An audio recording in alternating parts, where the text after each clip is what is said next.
നമസ്കാരം. അച്ചാർ പ്രേമികൾക്കായിട്ടുള്ള വീഡിയോ ആണ്. വീട്ടിലുണ്ടാക്കുന്ന വടുകപ്പുളിയിൽ നാരങ്ങയുടെ റെസിപ്പിയാണ്. കുഞ്ഞാച്ചിറ്റാണ് ഉണ്ടാക്കുന്നത്. ഉരുളി അടപ്പത്ത് വെക്കുന്നു, എണ്ണ ചൂടാകുമ്പോൾ കടുക് പൊട്ടിക്കും. ഒപ്പം തന്നെ നമ്മൾ അരിഞ്ഞു വെച്ചിട്ടുള്ള ഇഞ്ചി, പച്ചമുളക്, വേപ്പില ഇടുന്നു. വടുകപ്പുളിയിൽ നാരങ്ങയും നമ്മൾ നേരത്തെ അരിഞ്ഞു വെച്ചേക്കാണ്, അതിടും. അതിലേക്ക് കുരു കളഞ്ഞ അത്യാവശ്യം നല്ല ഈന്തപ്പഴം വാങ്ങിച്ചിട്ടുണ്ട്, അതും ചേർക്കുകയാണ്. പുളി കൂടാണ്ട് ഇത്തിരി മധുരവും കൂടി ഉണ്ടെങ്കിലല്ലേ അച്ചാറിനൊരു ഗുമ്മുണ്ടാവുള്ളൂ. നിങ്ങൾ അച്ചാർ കഴിക്കുമ്പോൾ ചെറിയൊരു പുളിയും ഒരു മധുരവും കൂടിയൊക്കെ കിട്ടാറില്ലേ, അത് ഇതുകൊണ്ടാണ്. ആവശ്യത്തിന് ഉപ്പിടുക. ഇതെല്ലാം കൂടി ചേർത്തുകൊണ്ട് നന്നായിട്ട് ഇളക്കുക. അതിലേക്ക് മഞ്ഞൾപ്പൊടി ഇടണം. ഇതിൻ്റെ എല്ലാം ഇങ്ങനെ ഇളക്കിക്കൊണ്ടിരിക്കണം കേട്ടോ. ഇതിട്ടിട്ട് നമ്മൾ ഇളക്കി കഴിയുമ്പോൾ ഇങ്ങനെ ഒരു മഞ്ഞ കളറായിട്ട് മാറും. അതിൻ്റെ ഒപ്പം കായപ്പൊടി ഇടണം. കായം അച്ചാറിൻ്റെ ഒരു പ്രധാന ഘടകമാണ്.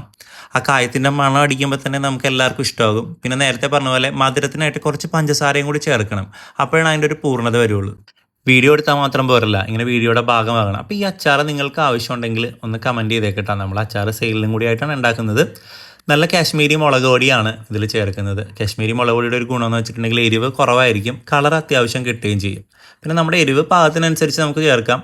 ഒപ്പം വിനാഗിരി ചേർക്കണം. ഒരു കുറുക്ക് പരിഭവമാകാനായിട്ടാണ് വിനാഗിരി നമ്മൾ ചേർക്കുന്നത്. അതും ഈ പറഞ്ഞതുപോലെ ആ പാകം നോക്കിയിട്ട് വേണം നമ്മൾ എടുക്കാൻ. ഫൈനലി നമ്മൾ ഉപ്പ് ഒന്നും കൂടി ഇടും. ഉപ്പ് കൂടിപ്പോകരുത്, നമ്മുടെ പാകത്തിനനുസരിച്ച് മാത്രം ഉപ്പിടുക.